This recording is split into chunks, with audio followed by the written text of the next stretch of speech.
Greetings, beautiful humans of Earth. It is I, Christina, and today we are going to do a wonderful, gentle little isometric drill for increasing your hip flexibility. One of the root causes of tight hip flexors can be sleepy, underperforming hamstrings. So that is what this drill is going to help you with today, and it's really simple and gentle, and you can do it even if you've never stretched your hip flexors before in your life and you're wondering where to start.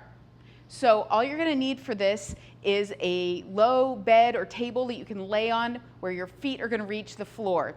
The height is going to really depend on the height of your legs and how flexible you are. So I'm going to show you, and then you can find the proper thing to lay down on.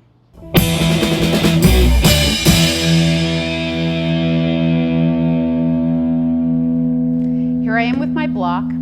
This block is about the right height for me because I have pretty open hips and short legs.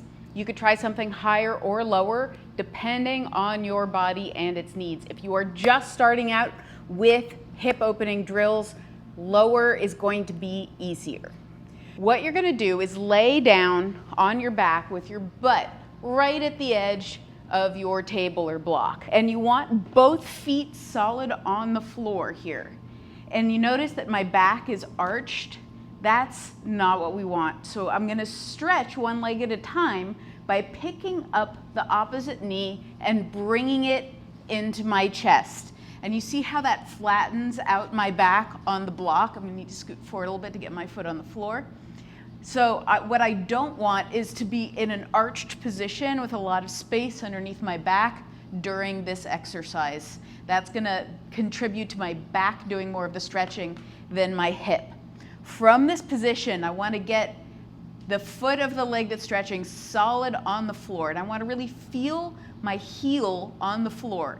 And from here, I'm going to start to engage the muscles right in my thigh, right where my butt and my thigh come together. I like to call it the downstairs butt. And I'm going to use those muscles to gently press my foot down into the floor. And what I'm trying to feel is that I can get the muscles in the back of my leg to work, even if it's super gentle. Better if it's super gentle. On a scale of 1 to 10, I'm going for like a 2 or a 3 in terms of effort here. And I'm trying to make sure that at the same time, the muscles in the front of my hip stay relaxed. So I'm trying to teach my body to be able to engage the lower part of my glutes, the upper part of my hamstrings, while my hip is relaxed enough to actually get a stretch. Now, this might not feel like a stretch when you're first starting out, and that's because you have to develop enough strength in the back of your leg at first in order to get this to actually open up.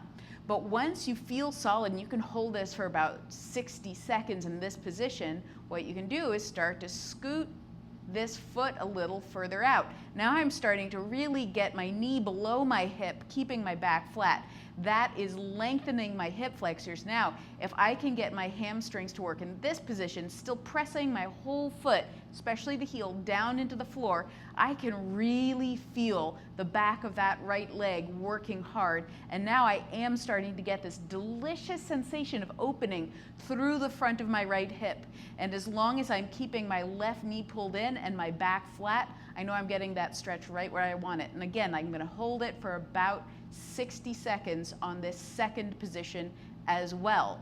And what you'll find is when you come out of that, this hip, while it didn't have that super like tearing deep sensation you might get from a lunge or a couch stretch, it does feel more relaxed and open because now it knows it has a hamstring that it can trust.